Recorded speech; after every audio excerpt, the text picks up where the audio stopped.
안녕하세요. 다이나비 경제TV 2025년 4월 21일 경제방송 리뷰입니다. 오늘은 세 가지 방송 리뷰 추천드릴 건데요. 요약 정리에 앞서서 살짝 변화한 트렌드 먼저 한번 살짝 짚고 가겠습니다. 사실 그동안 여러 방송들에서 미중 패권 경쟁에 대해서 다루면서 미국이 이길 거다, 혹은 중국이 버틸 거다, 이런 말들이 많았는데요. 그 중에서도 미국이 이길 거라는데 베팅하라는 쪽이 약간 우세였습니다. 근데 지금 방송들을 전체적으로 보면 흐름이 조금 미묘해진 것 같습니다. 미국이 일단 한번 살짝 휘청이고 침체가 오긴 올 텐데, 그 전에는 그거 금방 원상태 될 테니까 장기적으로 미국 투자가 맞다, 이렇게 하면서 일단 애써 무시하면서 지금 투자하는 쪽이 맞다는 방향이 많았는데요. 지금은 어느 정도로 올지 예측이 잘 안 되면서 이거 생각보다 더 큰 거 아니야? 이런 인식이 좀 더 많이 퍼진 것 같달까요? 지난주보다 미국에 대한 리스크를 걱정하는 분위기가 좀 더 커졌습니다. 아직 관세 정책 이후에 미국발 하드 데이터가 많이 쌓이지는 않은 시점이라서 다들 확신은 못하고 있는데, 장기적으로 미국에 베팅하는 게 옳다던 분들도 당장의 가까운 시기를 먼저 언급하는 그런 경향이 보입니다. 실제로 의견이나 방향성 자체가 바뀌는 수준까지는 아니더라도 이거 혹시 모른다, 이런 내적 불안감들이 전문가분들한테도 보이는 정도랄까요? 미국 위기가 생각보다 심각해질 수 있다는 반증이 아닐까, 그런 반증들이 또 방송에서 나타나는 게 아닐까, 이렇게 생각을 해보고 있습니다. 이제 시장은 적응 끝났고 선반영 다 됐어. 그러니까 앞으로 관세 전쟁이 어디까지 가는지 결과 보면 돼.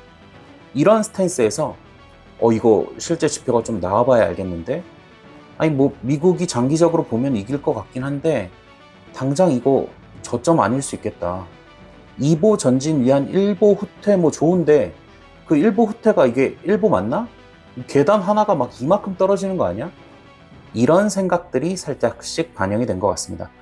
그동안 월가에서도 그렇고 스태그플레이션 오는 게 차라리 낫다, 그건 이해의 범주 아니다, 대공황이 재현될지도 모른다, 이런 말들이 계속 있었는데요.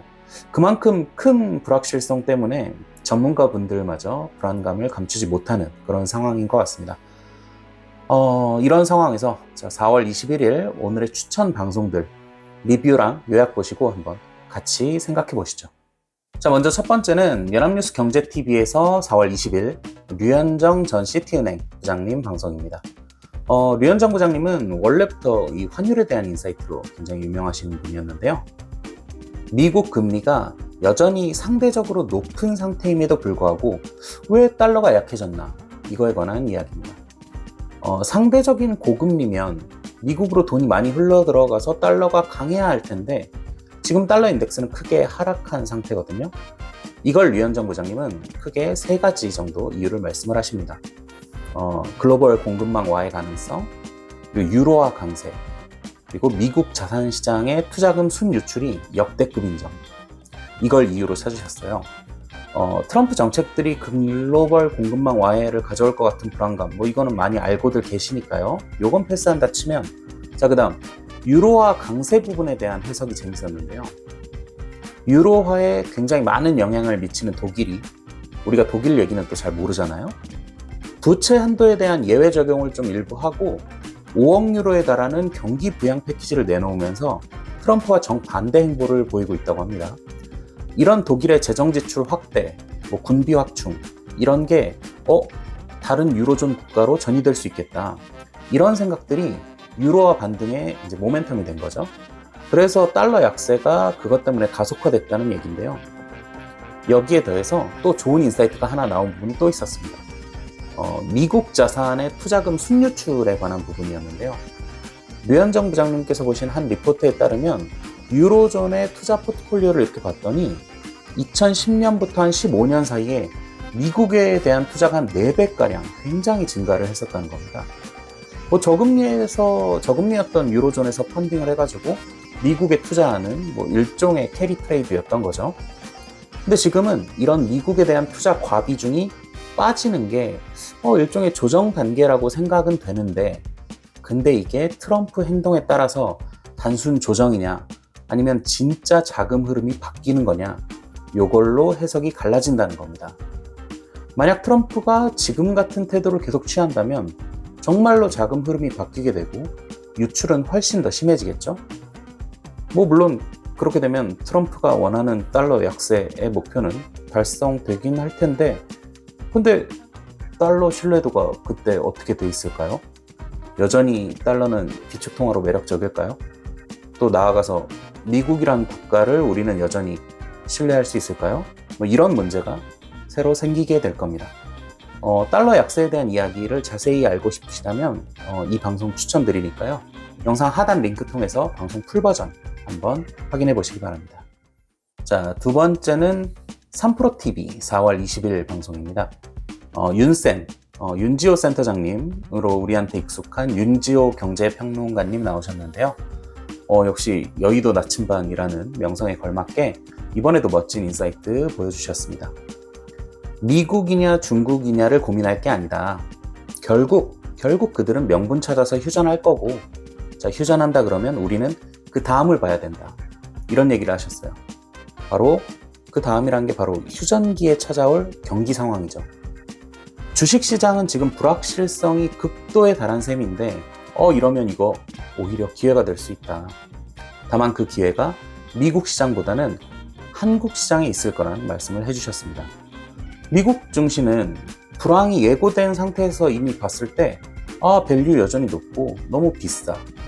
근데 한국의 경우에는 많이 저평가가 돼 있어서 일종의 박앤세일 중이라는 겁니다. 현재로 봤을 때 한국 증시는 PBR 0.8배 정도 되거든요.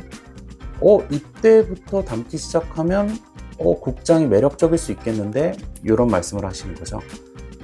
대신에 여기에서 중요한 사실들을 덧붙이셨는데요. 자, 한국 증시가 지금 싼 건 맞는데 싸다고 무조건 좋은가? 그건 아니고 싼 것에서 벗어날 모멘텀이 있는지가 중요하다고 하셨습니다. 근데 이제 우리는 곧 또 선거를 하잖아요. 근데 여기서 주된 정책 공방 중에 하나가 주식시장이 될 확률이 굉장히 높다는 겁니다. 다른 거 강하게 드라이브 걸 만한 게 없고, 경제 살리겠다는 얘기는 꼭 해야 될 테고, 자기 자산 효과 보게 하겠다, 이런 얘기를 해야 되는데, 지금 부동산 얘기? 지금 부동산 분양한다고 이러면 오히려 난리 날 테고, 결국 주식시장의 우호적인 정책을 여당이든 야당이든 서로 내려고 할 거란 말이죠. 그러면 이거 자체가 일종의 모멘텀이 될 수 있다는 겁니다. 아니, PBR 0.8, 이게 보통 나라들 1.5배, 2배씩 가 있는데 우리만 이렇게 낮다는 건 주주들에 대한 보장 얘기가 조금만 나와도 이게 모멘텀으로 작용해서 쫙 올라갈 수 있다는 거죠. 자, 그럼 처음으로 한번 돌아가 볼까요? 미국이냐 중국이냐가 아니라 싼가 비싼가만 확인한다면 어떻게 될까요? 미국은 불황이 예고됐는데 밸류가 너무 높고, 중국은 미국과의 전쟁에서 피를 흘린 뒤일 거고, 한국은 지금 주식시장이든 원화든 저평가되어 있는데 반등 모멘텀이 조금이라도 살아난다면, 이런 신호가 조금이라도 보인다면, 이런 시나리오를 갖고 시장에 접근하면 지금이 어쩌면 굉장히 큰 기회가 될 수 있다. 이런 얘기로 요약할 수 있겠습니다. 영상 하단에 링크 걸어놨으니까요. 윤지호 평론가님의 자세한 이야기 꼭 한번 풀버전으로 보시길 추천드립니다. 자, 세 번째는 한국경제TV 4월 18일 금요일 방송입니다. 윤재성 뉴욕 생명자산운용 아시아 회장님 나오셨는데요. 미국 인플레이션을 대비한 투자 방법, 이런 걸 얘기를 해주셨습니다. 기본적으로 윤재성 회장님 같은 경우에 앞으로 미국 시장이 구조적인 인플레이션 혹은 스태그플레이션 정도를 예상을 하시는데요. 요 전제를 갖고 방송을 요약을 해보도록 하겠습니다. 윤재성 회장님은 특히 미국 시장의 유동성이 말라가고 있다는 이야기를 하십니다. 그래서 금리 인하가 반드시 필요한데, 파월 입장에서 생각해보면 파월은 이전에 역대 최악의 연준 의장이라고 불렸던 아서 번즈의 전철을 밟고 싶지 않아 할 테고, 그래서 물가 상승을 배제한 금리 인하? 이거 하기 싫다, 이런 거죠. 파월 입장에서야 그게 맞겠죠. 이건 트럼프가 촉발한 문제니까 트럼프가 해결해야 된다. 이렇게 생각하고 있을 거예요. 인플레이션 곧 올 건데 그때 가서 내 탓하지 마라. 이런 거죠. 하지만 그럼에도 연내에 최소 한 번 정도는 금리 인하가 꼭 필요하다고 그런 얘기를 하십니다. 이분은 기본적으로 자산 운용에 몸담고 계시는 분이니까 이 얘기는 아무래도 그만큼 유동성이 절박하다. 이런 신호로 우리가 해석을 하면 되겠죠. 여기에 더해가지고 다가올 불황기에 현금을 가지고 있는 게 좋을 수는 있다. 하지만 지속적으로는 오히려 안 좋은 판단이라고 합니다. 그도 그럴 게 디플레이션이 아니고 구조적인 인플레이션 혹은 스태그플레이션인 걸 확신을 한다면 결국에 자산 가치는 계속 올라갈 거고 그만큼 당연히 현금의 가치는 낮아질 테니까요. 거기 더해서 이런 불확실성 속에 트럼프의 방법이 잘못됐다. 하지만 그래도 미국이란 나라는 투자 가치가 높다. 그래서 미국에 투자하는 건 좋되 장기적으로 투자에 접근을 하면 좋겠다는 말씀을 덧붙이셨습니다. 자, 다이나비 경제TV 2025년 4월 21일. 오늘은 글로벌 경제를 바라보는 시각이 좀 더 불확실성과 리스크 대비 이런 쪽으로 기울어지는 그런 트렌드를 읽을 수 있었던 시간이었습니다. 더불어 그 와중에 돌파구를 찾는 영상도 하나 소개를 아까 해드렸고요. 오늘 소개해드린 영상도 꼭 풀버전을 한번 시청하시기를 추천해드립니다. 도움이 되셨길 바라면서 이만 마치겠습니다. 구독과 좋아요 부탁드립니다. 감사합니다.